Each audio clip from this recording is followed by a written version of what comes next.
Assalamualaikum warahmatullahi wabarakatuh. Halo semua, perkenalkan nama saya Siti Nurhaliza. Di sini saya akan menjelaskan materi tentang teks eksposisi. Teks eksposisi adalah sebuah bentuk teks atau tulisan yang memuat tentang informasi maupun pengetahuan. Secara umum, teks eksposisi sendiri memiliki tujuan untuk memberikan penjelasan atau uraian mengenai suatu ide, pokok pikiran, pendapat, informasi maupun pengetahuan kepada pembaca tanpa bermaksud memengaruhi. Hal ini yang membuat tujuan teks eksposisi adalah memberitahukan informasi atau pengetahuan berdasarkan fakta sesuai dengan sudut pandang tertentu. Untuk selanjutnya yaitu unsur-unsur teks eksposisi. Yang pertama, memiliki gagasan. Teks eksposisi sendiri memiliki banyak gagasan seperti penilaian, komentar, dan saran dari penulis terkait suatu topik yang sedang dibahas. Banyak gagasan dalam teks eksposisi dapat mengajak pembaca untuk ikut menanggapi masalah yang sedang dibahas penulis. Yang kedua, mengandung fakta. Sebagai teks non-fiksi, teks eksposisi menyajikan informasi hingga gagasan sesuai fakta yang benar-benar terjadi. Fakta dalam teks eksposisi biasanya berupa informasi, misalnya seperti waktu, tanggal, tempat peristiwa, bahkan juga pernyataan yang dapat dibuktikan kebenarannya. Lalu ada ciri-ciri teks eksposisi. Yang pertama, memberikan informasi atau pengetahuan.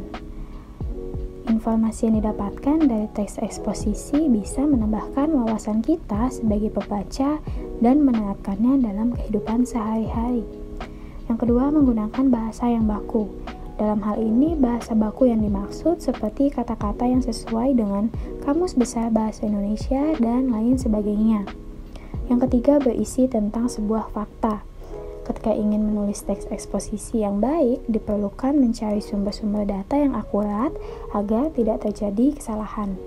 Yang keempat, format penulisannya singkat, jelas, dan padat. Dengan format penulisan seperti ini, maka pembaca akan mudah menerima informasi atau pengetahuan yang ada di dalam teks eksposisi. Yang kelima, bersifat objektif dan tidak memihak. Jadi, bagi seorang penulis teks eksposisi harus bisa memastikan kalau setiap menulis teks eksposisi berdasarkan fakta. Lalu ada struktur teks eksposisi. Yang pertama, tesis. Tesis sendiri dapat dipahami sebagai bagian yang memiliki fungsi untuk menyajikan pengenalan isu, masalah, gagasan utama hingga pandangan penulis secara umum terkait topik atau masalah yang dibahas. Tesis juga bisa disebut sebagai pernyataan pendapat. Sebelum memulai menulis teks eksposisi, penulis harus menentukan tujuan dari teks eksposisi terlebih dahulu. Yang kedua ada rangkaian argumen. Setelah tesis mengenalkan suatu isu atau masalah yang sedang hangat diperbincangkan oleh banyak orang, teks eksposisi akan dilanjut dengan rangkaian argumen. Rangkaian argumen dapat dipahami sebagai pendapat berupa alasan yang logis, informasi sesuai hasil temuan, fakta yang terjadi, hingga pernyataan para ahli. Jadi, tidak heran apabila di bagian ini, kamu akan banyak menemukan pendapat sebagai penjelasan atas tesis yang dijelaskan sebelumnya. Yang ketiga, ada penegasan ulang. Setelah penulis menyampaikan isu atau masalah dan sudah didukung oleh berbagai alasan atau pendapat yang sesuai fakta, berikutnya akan disajikan penutup atau simpulan. Tujuan penegasan ulang sendiri adalah untuk memberikan penegasan terhadap pendapat awal, sekaligus menyajikan simpulan dan saran terhadap keseluruhan masalah yang dibahas. Lalu ada kaidah kebahasaan teks eksposisi. Yang pertama, kata-kata teknis. Teks eksposisi banyak memakai kata-kata teknis atau peristilahan terkait suatu topik atau masalah yang dibahas. Misalnya seperti sektor kehutanan, penebangan liar, hutan lindung, kehutanan masyarakat, ekowisata, dan lain sebagainya. Yang kedua, kata-kata yang berkaitan dengan argumentasi. Teks eksposisi juga banyak memakai kata-kata yang menjelaskan dengan hubungan argumentasi. Misalnya seperti jika, karena, sebab, akibatnya, dengan demikian, oleh karena itu. Yang ketiga, kata-kata yang berhubungan dengan kronologis. Teks eksposisi biasanya memakai kata-kata yang menyatakan hubungan kronologis atau istilah yang menyatakan keterangan waktu. Seperti contohnya akhirnya, namun, sebelum itu, kemudian, sebaliknya, berbeda halnya. Yang keempat, kata kerja mental. Teks eksposisi biasanya juga memakai kata kerja mental yang digunakan untuk menggambarkan jiwa. Misalnya, seperti menyimpulkan, memperkirakan, mengharapkan, memperhatinkan, mengagumkan, menyedihkan, menduga, mengasumsikan, menjelaskan, dan lain sebagainya. Yang kelima, kata-kata rujukan. Teks eksposisi banyak memakai kata-kata rujukan untuk menghubungkan dengan suatu informasi atau pendapat seseorang.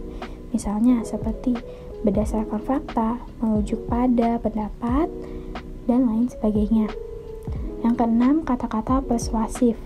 Teks eksposisi biasanya juga memakai kata-kata persuasif untuk mengajak atau memengaruhi lawan tutur.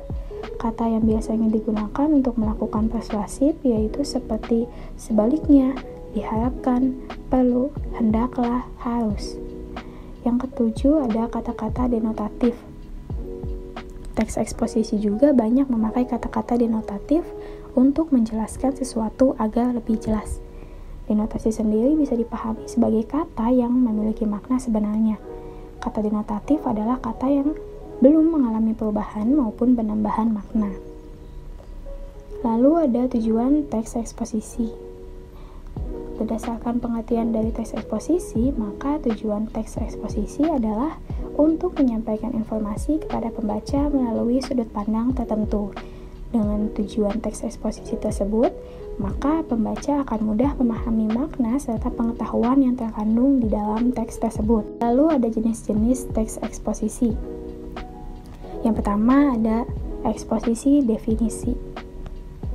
Ini merupakan teks eksposisi yang bertujuan untuk mengungkapkan pengertian atau definisi dari suatu topik. Yang kedua ada eksposisi proses. Ini tuh sebenarnya adalah teks yang memuat beberapa tahap atau cara untuk menghasilkan sesuatu dari awal hingga akhir. Yang ketiga ada eksposisi ilustrasi. Ini adalah teks eksposisi yang bertujuan untuk memberikan gambaran secara sederhana antara satu topik dengan topik yang lain. Teks jenis ini biasanya menjelaskan kesamaan atau kemiripan sifat dari suatu topik yang dibahas. Yang keempat, eksposisi pertentangan. Bisa juga dipahami sebagai teks yang memuat beberapa hal pertentangan dari hal yang satu dengan hal yang lainnya. Yang kelima, eksposisi laporan. Ini merupakan teks eksposisi yang memiliki tujuan untuk menyajikan suatu laporan dari sebuah peristiwa atau objek tertentu. Yang keenam ada eksposisi perbandingan. Ini adalah teks yang memuat ide dan gagasan utama untuk dibandingkan antara hal yang satu dengan hal yang lain. Lalu selanjutnya cara membuat teks eksposisi. Yang pertama, tentukan tema. Dengan adanya tema, maka arah tulisan akan menjadi lebih jelas sehingga tulisan pesan dari teks eksposisi bisa dibaca dan disimak dengan baik oleh pembaca. Yang kedua, kumpulkan sumber untuk bahan tulisan. Akan lebih bagus apabila kalau dalam menulis teks eksposisi diberikan sumber berupa data terbaru pada suatu peristiwa. Dengan adanya sumber, maka tulisan eksposisi akan membuat pembaca mengetahui lebih banyak tentang sebuah informasi. Yang ketiga, buatlah kerangka tulisan. Setelah menentukan tema, mengumpulkan sumber, maka langkah selanjutnya adalah membuat kerangka tulisan. Dengan kerangka tulisan, maka kamu akan mengetahui hal-hal apa saja yang perlu ditulis di teks eksposisi. Yang keempat, kembangkan kerangka tulisan. Terakhir, kerangka tulisan yang telah dibuat kemudian dikembangkan lagi agar tulisan teks eksposisi memiliki banyak informasi. Selain itu, dengan pengembangan ini, teks eksposisi menjadi lebih terstruktur sehingga ketika membacanya menjadi tidak bingung. Lalu ada pola-pola pengembangan pada teks eksposisi. Yang pertama, umum khusus. Pola pengembangan yang dari umum ke khusus ini dapat disebut juga dengan bentuk paragraf deduktif. Hal ini dikarenakan ide atau gagasan pokok terletak di kalimat pertama di awal paragraf dan dilanjut kalimat yang menjadi penjelas. Lalu yang kedua ada khusus umum. Pola pengembangan teks eksposisi ini merupakan kebalikan dari pola pengembangan sebelumnya. Pola pengembangan dari khusus ke umum ini disebut dengan paragraf induktif, karena kalimat pertama pada awal paragraf berisi kalimat penjelas, sementara paragraf di akhir dengan kalimat umum yang memuat ide atau gagasan pokok sekaligus menjadi simpulan. Lalu yang ketiga, ilustrasi. Dengan menggunakan pola ini, maka kalimat pertama di awal paragraf memuat gagasan utama, kemudian kalimat berikutnya berisi beberapa ilustrasi yang dapat mendukung gagasan utama tersebut. Ilustrasi ini disajikan biasanya merupakan data atau informasi penguat berdasarkan hasil pengamatan atau pengalaman dari penulis. Hal ini dilakukan agar memperkuat gagasan yang disampaikan. Lalu yang keempat ada perbandingan. Berbeda dengan pola sebelumnya, pola ini menjadikan setiap kalimat di paragraf sebagai penjelas.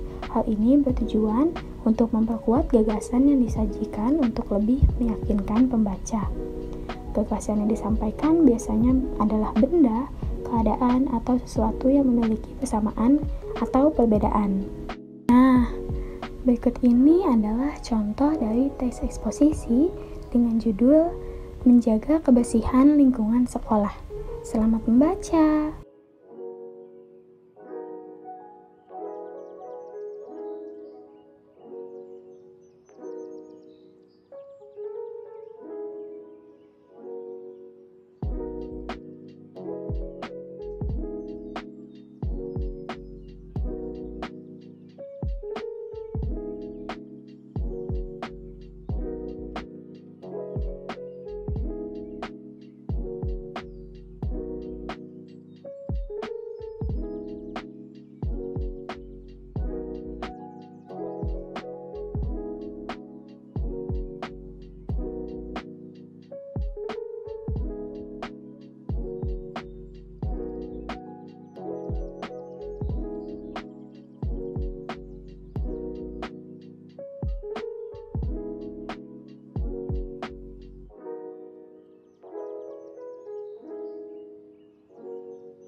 Baik, sekian materi yang dapat saya sampaikan. Kurang lebihnya mohon dimaafkan. Terima kasih. Wassalamualaikum warahmatullahi wabarakatuh. Sampai jumpa kembali.